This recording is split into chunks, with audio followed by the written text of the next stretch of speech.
Assalamualaikum warahmatullahi wabarakatuh.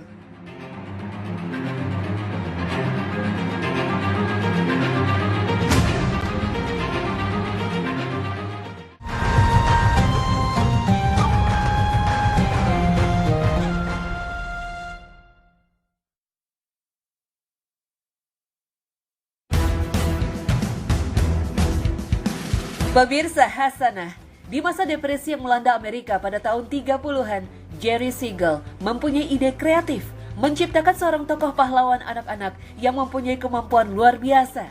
Tenaganya lebih kuat dari besi, bisa terbang, dan asalnya dari planet lain. Maka bersama temannya Joe Shuster yang pandai melukis, diciptakanlah untuk pertama kalinya gambaran manusia baja. Tetapi gambaran komik manusia super itu tidaklah begitu menarik. Banyak kecaman dan kritikan. Selama 6 tahun berturut-turut komiknya ditolak di mana-mana sehingga membuat sang pencipta komik patah semangat. Hingga akhirnya puncak kehancuran mental Siegel dan Shuster terjadi saat keduanya mendengar ada editor dari Detective Comics yang membutuhkan komik. Lantas mereka pun mencoba menjual kepada mereka. Tapi saat membuka-buka dan melihat gambaran komik mereka, para editor pun tertawa dan berkomentar pedas bahwa komik mereka tidak masuk akal, tak akan ada yang percaya. Gambarnya pun murahan dan tak mungkin laku dijual. Maka, karena sudah terlalu frustasi dengan penolakan dan komentar pedas itu, Shuster dan Siegel akhirnya sepakat menjual komik serta segala hak ciptanya kepada Detective Comics senilai $130 Amerika atau sekitar 1,5 juta rupiah. Harga yang sangat murah. Itulah komik tokoh Superman, manusia Krypton dengan kemampuan terbang, penglihatan super, serta kekuatan fisik yang luar biasa. Di tangan orang lain, komik Superman menjadi begitu laris manis hingga akhirnya diangkat di film layar lebar. Karakternya menjadi tokoh idola anak-anak hingga menghasilkan keuntungan berlimpah. Sementara sang penciptanya, Shuster dan Siegel, hanya bisa gigit jari dan hidup melarat.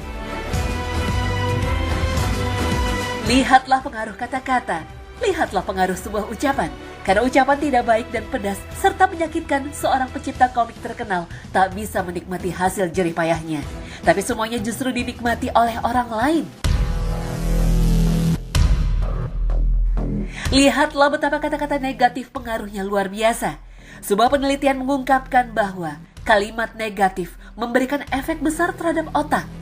Dampak ini disebut negatif bias. Karena itu, kritikan akan lebih membekas di ingatan dibanding pujian. Maka kita bisa bayangkan jika kata-kata yang tidak baik diucapkan oleh orang tua pada anaknya. Misalnya, kamu bodoh, kamu pemalas, kamu tolol, kamu suka melawan, kamu pembohong, kamu tidak berguna, dan ungkapan lain yang tidak baik. Tentu akan sangat membekas pada otak si anak. Kata-kata itu akan selalu diingatnya, hingga akhirnya dia akan mempercayai kata-kata dan merasa dirinya memang seperti yang diucapkan orang tuanya itu. Hal ini terbawa sampai dia besar nanti.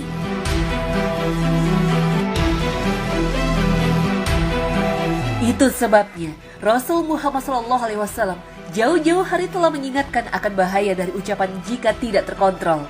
Jika kita tak bisa mengontrol ucapan kita, Rasul mengingatkan agar kita diam. Rasul SAW bersabda, barang siapa beriman kepada Allah dan hari akhir, maka hendaknya ia berkata yang baik atau diam. Hadis riwayat Bukhari. Lihatlah, Rasul bahkan menyebutkan ucapan baik sebagai ciri dari orang beriman. Itu sebabnya Rasul SAW sangat serius memperhatikan soal menjaga lidah dalam sabdanya. Barang siapa yang memberi jaminan kepadaku untuk menjaga apa yang ada antara dua tulang rahangnya, mulut, dan apa yang ada antara dua kakinya, kemaluannya, maka aku menjamin surga untuknya. Hadis riwayat Bukhari. Wallahu alam.